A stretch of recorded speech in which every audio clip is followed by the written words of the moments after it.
Welcome to my channel decode civil services.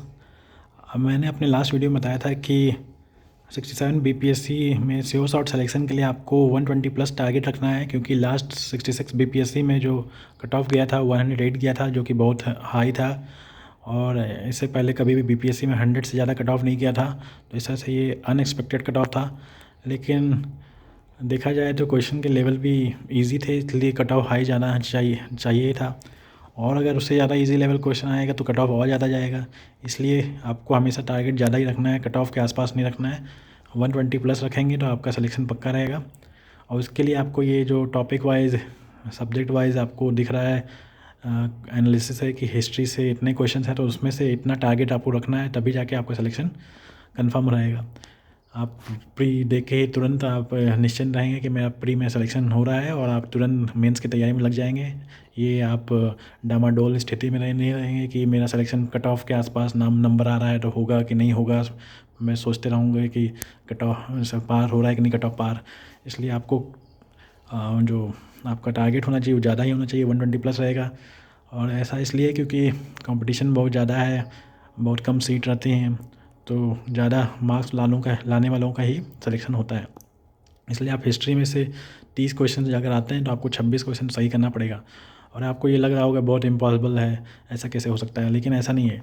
आपको बस एक ही बुक इसमें पढ़ना है जो कि हिस्ट्री के लिए ल्यूसेंट है, वो काफ़ी है। बीपीएससी में ऐसा कोई बहुत टफ क्वेश्चन नहीं आते हैं, बहुत बार रिपीटेड क्वेश्चन भी आते हैं और ल्यूसेंट से ही आते हैं। क्योंकि जैसे एक क्वेश्चन आया था बीपीएससी के में कि बाबर ने अपनी ऑटोबायोग्राफी कौन सी भाषा में लिखी थी, जिसका आंसर था तुर्की भाषा में। तो ये ल्यूसेंट के ही एक बीच में से लाइन में से आया था। तो ल्यूसेंट का आपको लाइन बाय लाइन याद होना चाहिए, और ये बार बार आप रिवीजन कर लेंगे ल्यूसेंट को तो आपको सब याद रहेगा। तो हिस्ट्री से आप पूरे 30 में से लगभग 26-25 प्लस तो क्वेश्चन सही कर ही लेंगे। उसी तरह जो साइंस के में भी 30 क्वेश्चंस आते हैं, तो उनमें से भी आपको 26 क्वेश्चन सही करना पड़ेगा। अब जो साइंस वाले नहीं हैं, जो आर्ट्स वाले हैं, वो बोलेंगे उनसे कैसे इतने क्वेश्चन सही हो पाएंगे। लेकिन ऐसा भी नहीं है कि साइंस में जो बहुत हाई लेवल का क्वेश्चन आता है, ये जो आर्ट्स वाले हैं उन्होंने भी 10 तक का साइंस पढ़ा ही है। तो 10 क्लास तक के ही लेवल का साइंस पूछा जाता है इसमें, जो ल्यूसेंट में आपको मिल जाएगा। उसी तरह करंट अफेयर्स से भी 30 क्वेश्चन आते हैं, तो वो भी आप उनको उनमें से भी 26 क्वेश्चन आपको सही करना पड़ेगा। करंट अफेयर्स में ये 30 मैंने इसमें बिहार के भी करंट अफेयर्स इंक्लूड किए हुए हैं, चाहे ऑल इंडिया पूरा इंडिया का हो, वर्ल्ड का हो, या करंट ये बिहार का है। तो उसमें से भी आपको 26 क्वेश्चन सही करेंगे तभी सिलेक्शन पक्का होगा। इकोनॉमिक्स से भी ज़्यादा क्वेश्चन आते हैं, 15 क्वेश्चन, इसमें बिहार इकोनॉमिक्स में इंक्लूड कर लीजिए। फिर आगे बिहार जीके है, इसमें बिहार के ज्योग्राफी और इकोनॉमिक सर्वे, इसमें से आपको 12 क्वेश्चन सही होने चाहिए। फिर पॉलिटी में 10 में से 8, ज्योग्राफी में 10 में से 8, और आगे मैथ्स के 10 क्वेश्चन रहते हैं।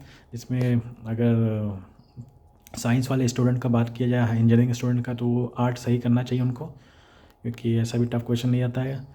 और जो नॉन साइंस वाले हैं, जिन आर्ट्स वाले हैं, उनको 5 तो कम से कम सही करना चाहिए, क्योंकि 5 कॉमन क्वेश्चन मतलब बहुत ही कॉमन लेवल के आईक्यू के क्वेश्चन होते हैं।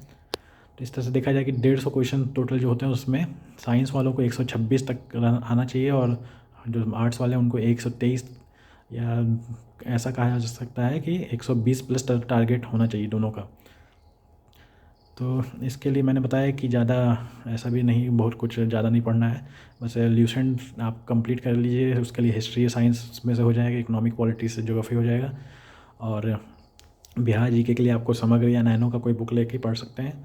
करंट अफेयर्स के लिए बहुत सारे वेबसाइट हैं, बिहार जीके से रिलेटेड, बिहार करंट अफेयर्स से रिलेटेड।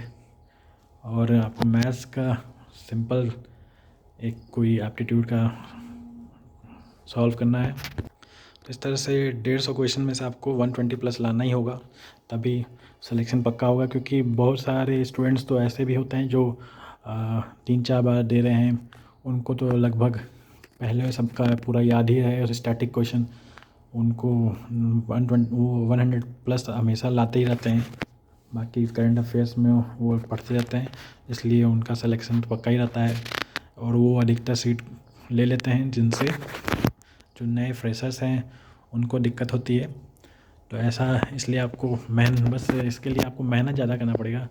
उनके बराबर आपको अपना नॉलेज बढ़ाना पड़ेगा कि उनकी तरह आपको हर एक लाइन याद हो जाए एलिवेशन का। तो इसके लिए बार बार रिवीजन करना ज़रूरी है, आपको पूरा सिलेबस ख़त्म करके रिवीजन करना और ज़रूरी है। तो ऑल द बेस्ट 67 BPSC के लिए, जो कि 23 जनवरी को होना है।